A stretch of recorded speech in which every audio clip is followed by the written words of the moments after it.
형제 관계는 훨씬 더 미묘해요. 부모님이 자칫 잘못했다가는 네. 두고두고 10년 동안 애들이 또 그거 가지고 또 이렇게 막 울고서 막 얘기를 하거든요. 하지만 이제 특히 가까운 가족 관계에서는 100% 누구나 다 만족할 만한 해법을 찾기는 좀 어려워요. 네. 그래도 상대가 내 마음을 비난하지 않고 알아줬다라는 것만으로도 좀 최선을 다해서 어떤 욕구 해결을 해주려고 애썼던 것만으로도 아이들은 어떤 만족감과 고마움을 느끼게 되거든요. 네. 그래서 이제 그런 마음이 들면 또 아이들이 우리가 생각했던 것보다 또 양보와 배려도 잘하는 모습을 볼 수가 있어요. 네. 그래서 우리가 앞서서 이제 여러 사람의 어떤 마음들을 알아봤잖아요. 이런 마음을 알았다. 그러면은 전달을 정말 잘하셔야 돼요. 전달.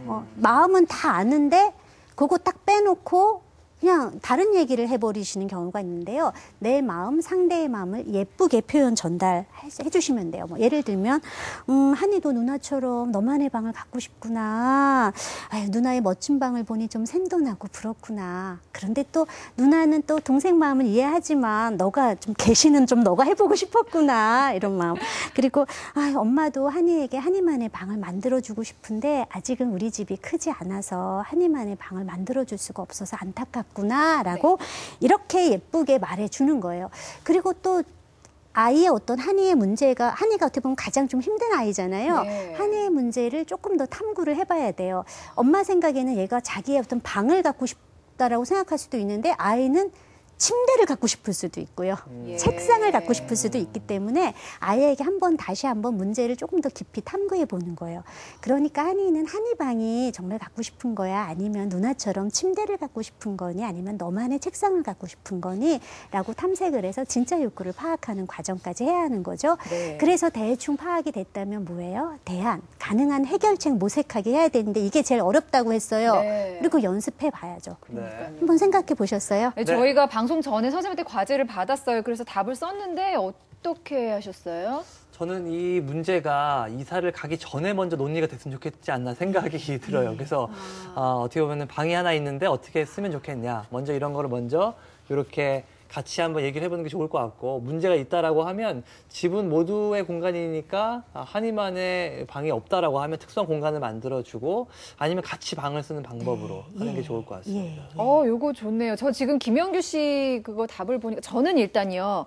2층 침대를 사주고 책상을 하나 더 사준다. 그러니까 방은 사실 한 그 공간을 둘이 쓰게 하는데 약간 좀 분리시켜주는 느낌으로 하면 어떨까? 아니면 방 가운데 커튼을 쳐서 반으로 나눈다. 아니면 그럼 그게 너무 답답하면 방 조그마니까 가운데 이제 테이블 붙여가지고 여기는 네 땅, 여기는 얘 땅 이렇게 나눠주는. 근데 지금 들어보니까요. 텐트 같은 거를 마루에다가 쳐주고 남자애들은 그런 거 좋아하니까 그런 그렇게 방법. 해주는 것도 괜찮겠네요. 특수 기지다 이렇게 표현을 해주면서 신나죠, 그럼. 여기는 너만의 네. 공간이니까 네. 마음대로 해라 이런 식으로 얘기를 해주면 뭔가 좀 풀리지 않을까. 그러니까 아빠니까 또 그런 아들의 그러니까요. 마음을 더 많이 잘 아시는 것 같아요. 이렇게 처음에는 생각이 잘 안 나다가도 상대의 어떤 아이디어를 보면 또 거기서 파생된 또 다른 아이디어가 네. 생기는 경험 있죠.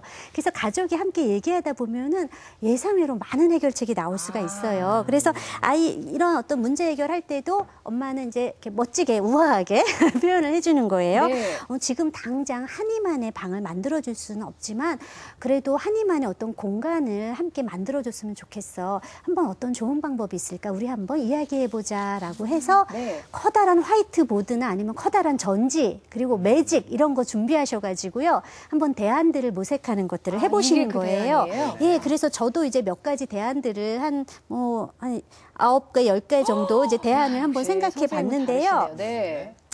아이들이 이거는 막 내는 거예요. 그럼 애들은 뭐 친구네 집 가봤는데 되게 좋은 고급 빌라 이사 가자라는 황당한 얘기도 사실은 해요. 네. 실현 불가능한 대책을 얘기하더라도 일단은 네. 다 쓰시는 거예요. 그래서 이렇게 한번 우리가 살펴보죠. 이게 한이가 당장 방 3개짜리 집으로 이사 간다. 네. 뭐 이건 누나와 아이 틀림없이 아이 아이디어예요. 예, 뭐 방을 함께 쓴다. 뭐 2층 침대 사서 누나 방에서 함께 잔다. 네. 아니면 안방이 크니까 안방을 아이들 방으로 하고 슬기방을 이렇게 옮긴다. 네. 뭐 베란다 반쪽을 한이 방으로 이것도 좋네요. 옮긴다. 네. 너무 좋겠어요. 예, 안방에 한이 책상과 작은 침대를 놔준다. 거실에 아까 말한 텐트 같이 한이의 집을 꾸며준다. 월수금 한의방, 화목토 슬기방, 일요일 함께 네. 혹은 침낭을 사준다. 여러 가지 우리가 방법을 생각을 해보는 거고요. 네. 이 문제와 연관된 모든 사람들이 이제 모여가지고 해결책을 한번 네. 내보는 거고 평가하기 단계예요. 그러면 여기에다가 뭐 가족이 엄마, 뭐 아빠, 뭐 슬기, 한이 그러면은 우리가 이거를 평가하는 거예요. 가령 안방에 한이 책상과 작은 침대를 사준다. 엄마 찬성, 동그라미, 아빠 찬성, 동그라미, 한이, X. 뭐 슬기는 뭐 괜찮은 것 같아. 뭐 그럴까? 뭐 토론하는 세모. 거군요, 예, 이렇게. 이런 식으로 쭉 하다 보면은 동그라미가 가장 많이 나온 대안들이 몇 개가 나와요. 그렇죠. 그 중에서 우리가 해결책을 결정하는 거로 네. 가는 거죠. 엄마표, 그다음에 아이표가 동등한 한 표가 돼서 민주주의도 가르칠 예, 수 그렇죠. 있겠어요. 예. 아, 오늘 정말 많이 배웠습니다. 연습해야 될 것도 많고요. 마지막으로 냉장고에 붙여라. 꼭 엄마가 연습해야 될 거 선생님 짚어주세요. 예, 냉장고에 붙여라. 우리가 이제 몇 가지, 4가지 골라봤는데요. 네. 1번, 부모가 먼저 문제 해결과 대안 제시의 모델이 되어라. 2번, 제3의 방법을 시도할 땐 커다란 종이와 펜을 준비해라. 3번, 상황에 따라서 대화의 기어 바꾸기를 시도해라. 우리가 운전할 때도 높은 곳 올라가면 기어 바꾸잖아요. 네. 그 말은 대화가 나올 때마다 아이가 문제가 있을 때 마음 읽어주고 또 엄마 문제일 때 나전달법 사용하고 이렇게 바꿔가면서 대화를 해라.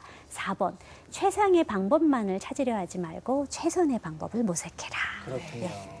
이대로 저희가 그대로 그냥 당장 시작할 수는 없겠지만 자꾸 연습하겠습니다. 이보연 선생님 오늘 좋은 가이드 제시해 주셔서 너무 감사드립니다. 감사합니다. 김영기 씨도 고맙습니다. 감사합니다. 네. 다음 주 수요일도요, 여러분 굉장히 중요한 시간 마련되어 있습니다. 독립적인 아이로 키우기 마련이 되어 있고요. 부모의 문 항상 열려 있습니다. 게시판에 좋은 글 남겨주신 분들께 선물 준비하고 있어요.